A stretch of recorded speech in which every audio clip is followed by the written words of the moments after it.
going on, vinyl community? Welcome to another video with the Record Spinner. In today's video, I'm going to be doing a vinyl haul showcasing all of the records that I acquired within the month of August this year in 2023. And let me tell you, this month was a hot month for vinyl acquisitions because in this video, I'm going to be showcasing some Iron Maiden gap fillers, some new represses from Frehley, long-awaited reissues from the Donnas, a new exclusive Rhino release from the Doors, some new stuff from the David Bowie camp, and much, much more. It's about to go deep, so without further ado, sit back, relax, and enjoy the latest finds. All right, we are going to be kicking off this haul on a high note by completing my Iron Maiden vinyl collection. Been on a little bit of a Maiden kick, I would say, this past week. Ever since I spanned that Somewhere Back in Time picture disc that I picked up in Chicago, I just kind of gone down this Maiden rabbit hole. And it's quite nice because I would go as far as to say maybe outside of Sabbath, Maiden is my favorite metal band. And when I got into Maiden for the first time back when I was in like early high school, that was all that I listened to. And obviously I got into much other bands, you know, along the way, but anytime I revisit Maiden, it's always very nostalgia driven. And I also just love their records in general. So I was on a mission to complete the Maiden collection because I knew I was missing one studio album and a few live pieces, but then I also got some other cool things as well, as you will see. So in terms of the studio albums, the big missing gap in my Maiden collection was Brave New World. Now, this came out back in 2000. This was the first reunion album. This is when Bruce Dickinson came back into the band, as well as Adrian Smith. And I would say out of all of these sort of reunion era records that they've been doing for, God, the past 20 years at this point, this one stands up extremely well. You have The Wicker Man, Ghost of the Navigator, Brave New World, Blood Brothers, The Mercenary, Dream of Mirrors.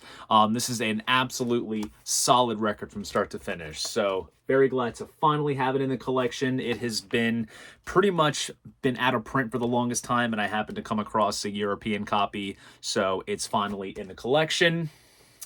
And then as for missing live albums, kind of from the same era, we also have Death on the Road. Now, this is the live record that came out in support of the Dance of Death album, which was the follow-up to Brave New World.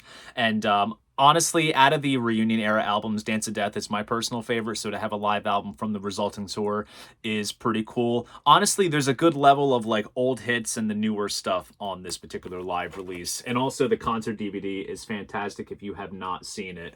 So very happy to get my hands on Death on the Road.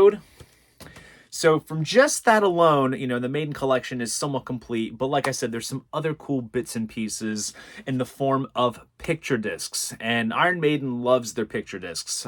For a while, a lot of their vinyl pressings were exclusively made available on the picture disc format until they got regular black vinyl presses.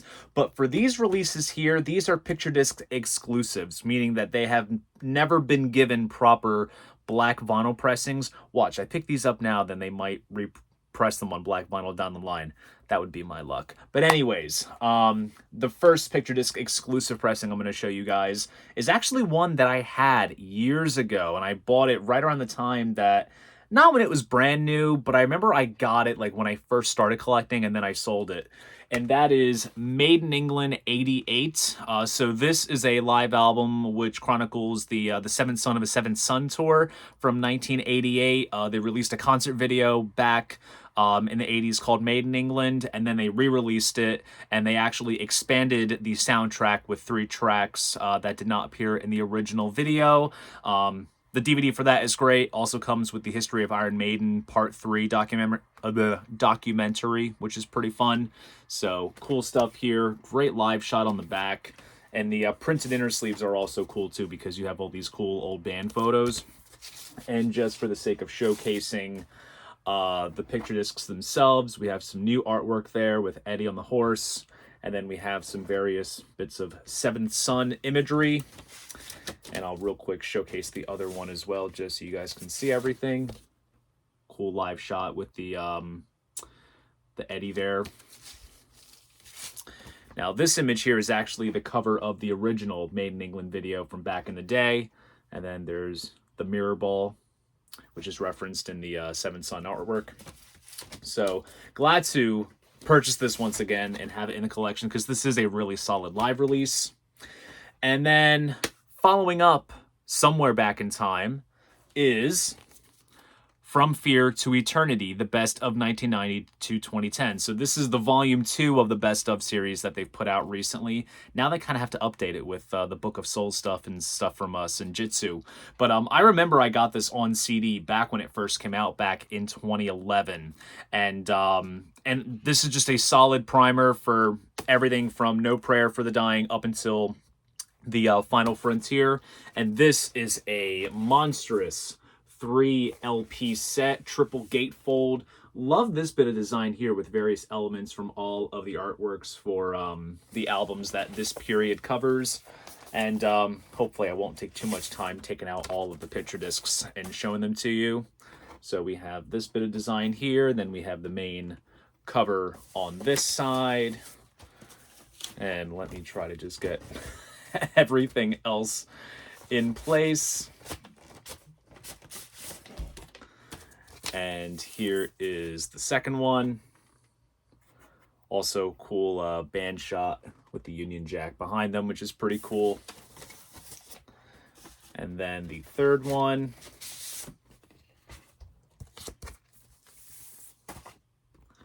Another cool live shot.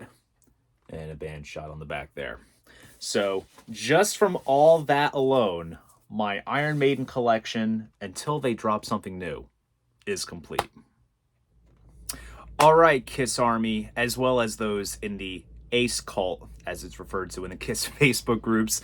MNRK Heavy has been doing some cool things with Ace Frehley's recent solo catalog on vinyl. They did a 7-inch singles box set some time ago, which I did an unboxing of if you want to peel back and check that out. But they just repressed up the recent albums that Ace has put out since 2009. Granted, I already have these albums in my collection, but the color of the vinyl looks absolutely awesome, and I decided to get some of them for various reasons that I'll explain. And let me just say, it just adds to the ridiculous OCD nature of vinyl collecting, but also when it comes to Kiss and Kiss-related vinyl, there's really no rules or exceptions. So I got my hands on Anomaly. This came out back in 2009. I have a lot of fond memories of this record because I remember I bought it when it first came out. Came in a sort of pyramid CD type packaging, which was very cool at the time. Now this, as you see, as it's labeled, is the 10th anniversary version. 10th anniversary deluxe version, I should say, because in 2017 there was a deluxe LP version that came out, which I do have in my collection. But this 10th anniversary version has an alternate album cover, which, as you see, Ace is holding a flaming guitar. So just for the cover alone, I was like, okay, I kind of have to have it. But when you open up the gatefold, it does show the original album artwork as it appeared back in 2009. Tracks-wise, Outer Space is awesome. Pain in the Neck is a good highlight. Fox on the Run, cover of the Sweet song, is great. Space Bear is a cool instrumental. Fractured Quantum kind of adds to the whole Fractured series that he started on his 78 solo album. Really good stuff. But check out the color of the vinyl on this. This looks absolutely awesome. This comes pressed on translucent black with green inside with white splatter. It looks pretty sick, I do have to say. And of course, you have the custom center labels that match the different album artwork, because I know the center labels on the standard deluxe that I already have are much different as well. So telling you, OCD, don't fall for it, because it does get pretty insane. And the other album I picked up was Spaceman. This one is actually one of my favorite Ace Frehley solo albums. I have 2 copies of this record. I have a silver vinyl pressing. I also have the indie exclusive on orange. But this right here is a 2LP 45 RPM pressing. This is the first of its kind done for this album, and since it is my favorite Ace record outside of the 78 solo album, I must say, I figured I would get my hands on it. Does feature a couple tracks where Gene plays bass, and he also co-writes a couple tracks on here. Bronx Boy's good fun. The cover of I Want to Go Back is great. Quantum Flux is a cool instrumental. Solid record overall. I really enjoyed it, and I'm still waiting for an Ace album of all originals, because he's been doing the Origin series as of lately. And this one comes pressed on sort of clear vinyl with purple inside with blue splatter. So it kind of creates a somewhat of a galaxy-esque type of design there, which does match well with the color scheme and design of the album artwork. So hopefully, I mean, people, have been critical with these represses. They think that it's just kind of, flogging a horse, whatever you want to call it. They honestly look really cool. And if you're a collector that needs to own variants of things, it's destined for you. But as I explained, between covers and 45 RPMs, saw them as necessary to get. All right, guys, so I gotta say, this is probably going to be the highlight of my vinyl finds for this month. And that consists of the long-awaited reissues of the first two Donnas albums. It's about time that these got back in print. I'm going to talk about the debut first. These guys were still in high school when they made this record, and it is such a fun listen. I've said it before because I've had unofficials of this record. It literally sounds like the first Ramones album if they had a female vocalist. It is just so great. You can see where the punk influence really plays in on this album. I parted ways with my unofficial so I can get my hands on this, but I still held on to the one unofficial press that I had, which brings together the main core album as well as all the non-album singles that came out prior. So I'm glad that I have both variations in my collection. But of course, the appeal lies in the official version, of course. Does come with a nice insert, which has a blow-up photo from the front cover, as well as an interview with the ladies as they provide some recollections from when they worked on the record. Now, the pressings that I got, these are available through mom and pop retailers, but I picked up the Zia Records exclusives, which they were the first retailer to offer pre-order links before the indie stores could order them. Both of them are limited to 300 copies each. And the debut comes pressed on Chiba green colored vinyl. If you know the record, you know exactly what Chiba is. I shouldn't have to explain it. Moving onward, we also have their second album, which is American Teenage Rock and Roll Machine. The punk sound established on their debut is drawn back a bit, and here they embraced more of a 70s glam, 80s hair metal type sound. Still a little rough in terms of the production, but it's such a fun listen indeed. I actually almost dropped some cash on an original pressing of this. As a matter of fact, I saw an original pressing when we visited Brandon, Mr. Hall of Fame, when the youngest members of the VC and I went to St. Louis some time ago, and I actually got to listen to the opening track on his turntable setup, and I thought to myself, one of these days I'll own this, one of these days, and sure enough, the time has finally come. Now, the insert with this one does replicate the 1998 calendar that did come with the original, and then there's also another interview tidbit on the flip side. And the colored vinyl on this one is actually really, really solid. This comes pressed on translucent red vinyl with red and black smoke. Has that classic early Donnas logo there on the center label. Good stuff. And supposedly Real Gone Music, the label that put these out, is also going to be reissuing the other two albums that the Donnas did on Lookout. So hopefully those will be coming, hopefully maybe later this year or sometime early next year. But you best believe when they're announced, I'm immediately placing my order and beefing up my Donnas collection even further. They got me, guys, and they saw me coming a mile away. So Rhino Records is celebrating its anniversary this year, and they are celebrating by doing a number of different colored vinyl limited edition pressings of stuff from their catalog, only made available on the Rhino web store and other distro channels. And with this release, I'll just showcase it and I'll discuss it further.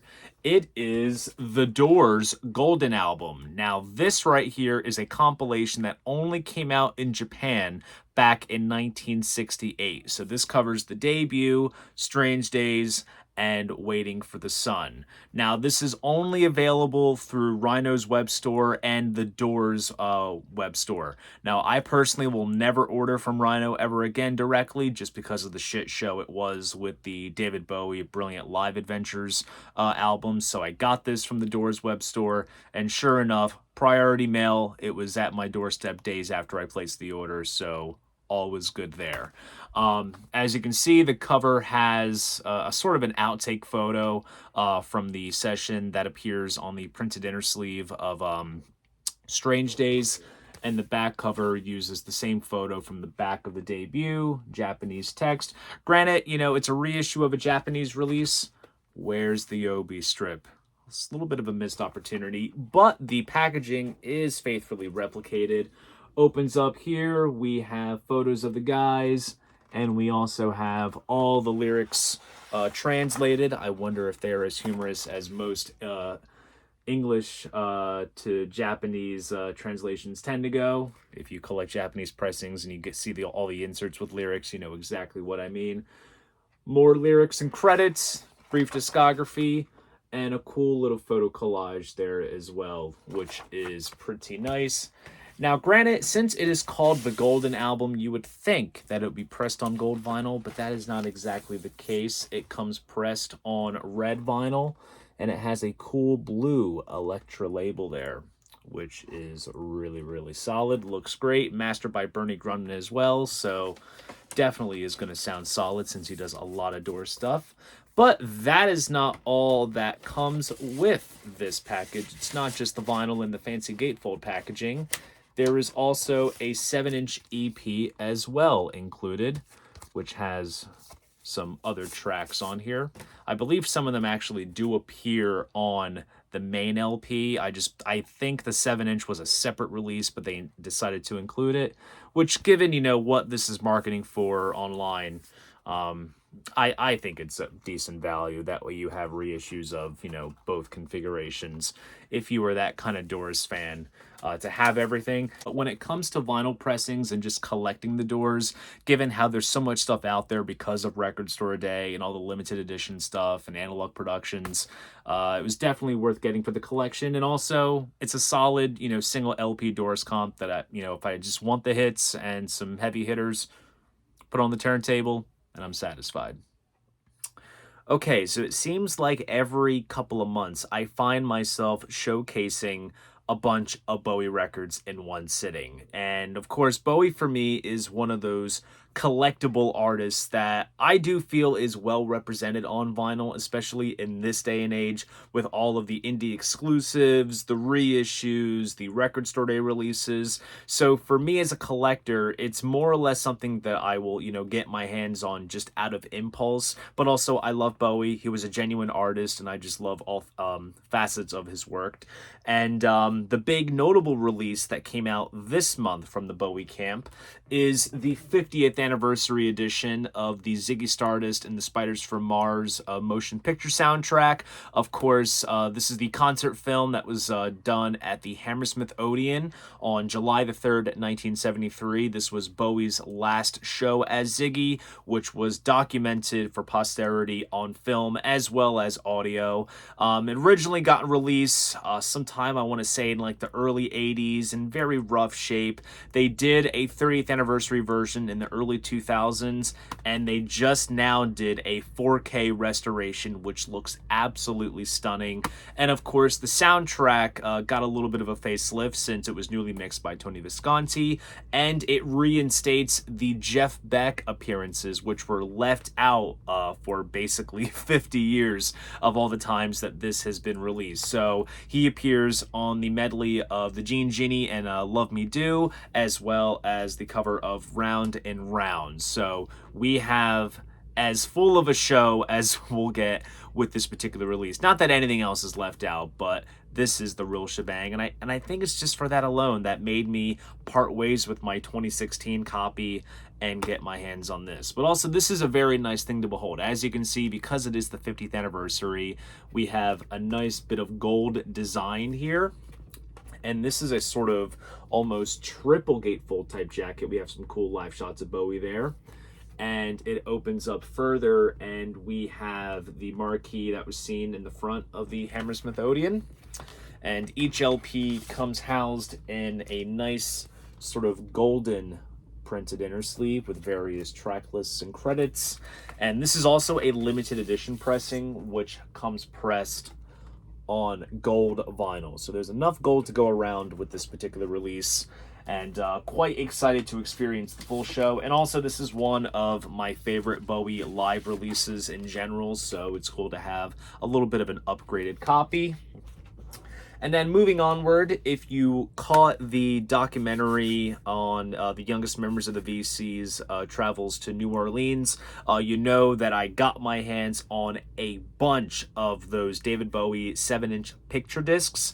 And then when I went to Chicago with Emma from 8 Vinyl Low, picked up some more of them, and I seeked out what was still currently available, since these are marketed as also being limited edition, and got my hands on a couple of other ones that are still in print before they disappear. And those ones are Beauty and the Beast, as well as the non-album single Alabama Song. So very happy to get my hands on these, and perhaps maybe sometime down the line I can fill in the gaps and get more of them. Okay, so we're going to be wrapping this haul up with the sort of odds and sods segments of everything else that I've sort of accumulated over this month. But let me tell you, this final stack I'm going to show you guys, I think, is of the same high caliber as everything else I've shown you in this haul so far. So keep that in mind. Starting off with a repress of an album that I have been needing for a period of time, and it just fills that small little gap to the point where my collection of this particular band is now complete. And the band I'm talking about is Fuzz, and Fuzz is a stoner rock project led by Ty Segall on drums and vocals. This band just delivers some great crunching riffs, some great melodic vocals, and the end result is just absolutely phenomenal. If you haven't heard of Fuzz, check them out for yourself. I kind of bought these guys on a whim for the first time back when I was up in Greensburg, Pennsylvania with the Genesis show. The shop owner recommended me them, and then after that, I bought their latest studio record, bought a live album, and then I needed this. And this was gone for a long period of time, and just kind of looking around, they did a small repress this year, so I was very happy to jump on it and get my hands on it. Features some cool artwork on the gatefold, as well as some lyrics and band photos on the printed inner, so happy to round off my Fuzz collection until they do a new studio album. Hopefully it's in the can sometime down the road.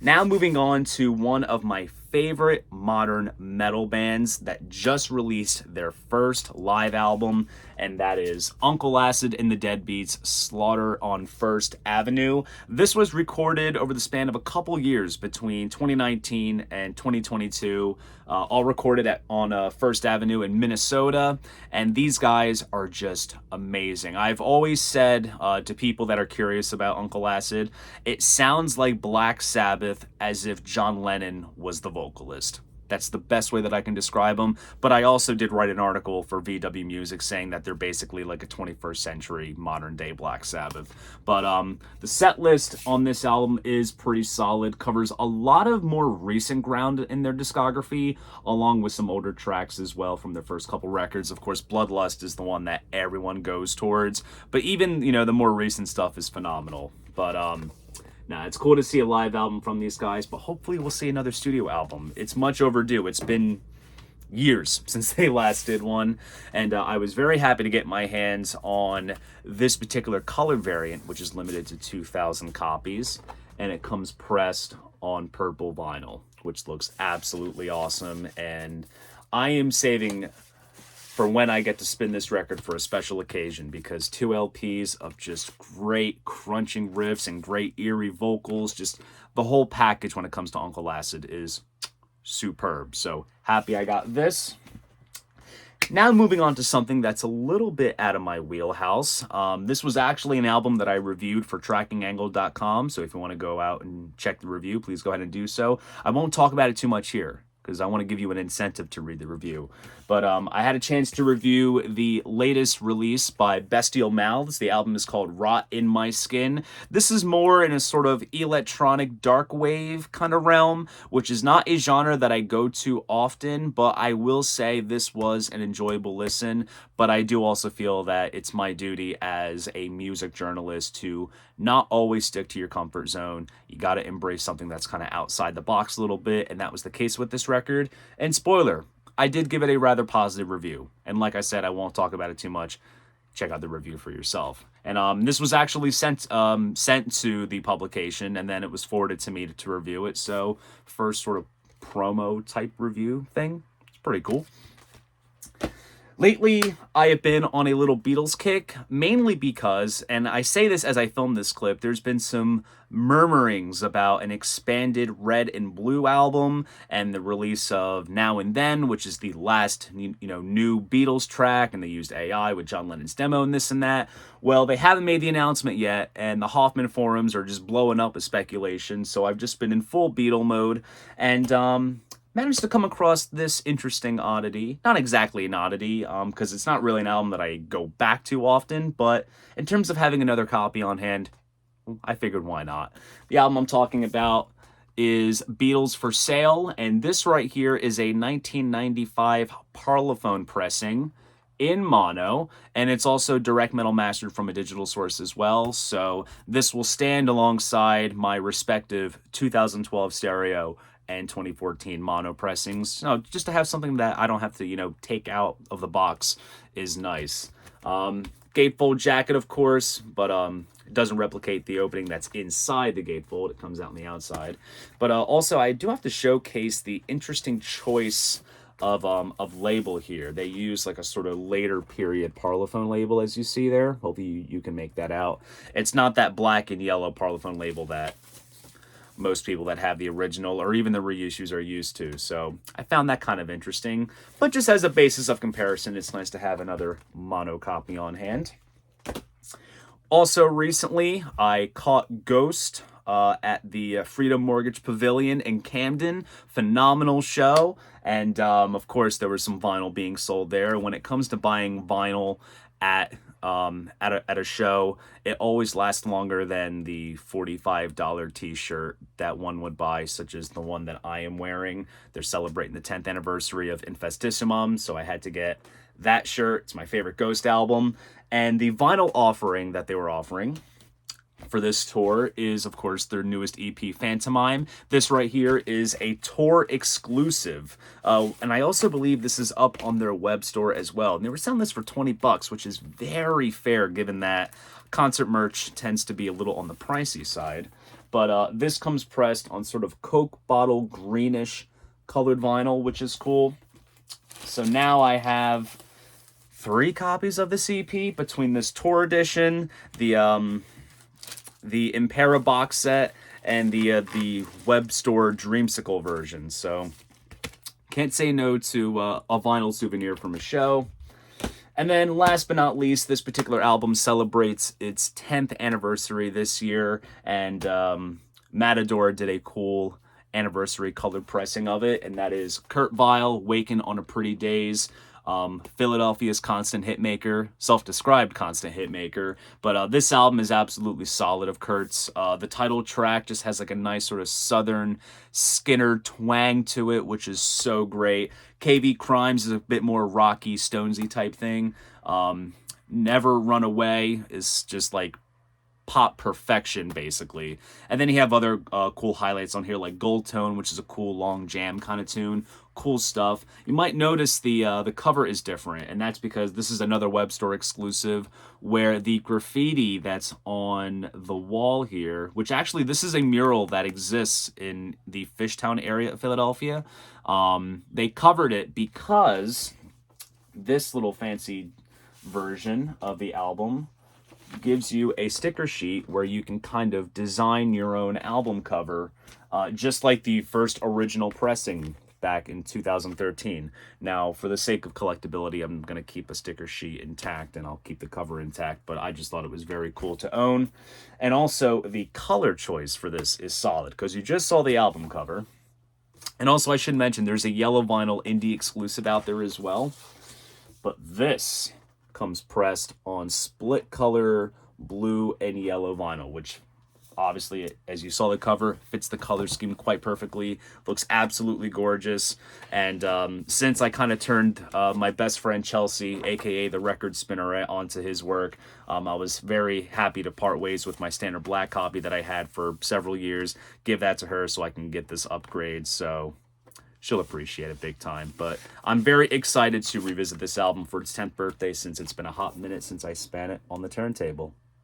So there you guys go. That is my vinyl haul of all the records that I acquired within the month of August this year in 2023. If you enjoyed this video, please go ahead, give it a like, and subscribe to the channel. See you guys in the next video, and most importantly, keep the records spinning.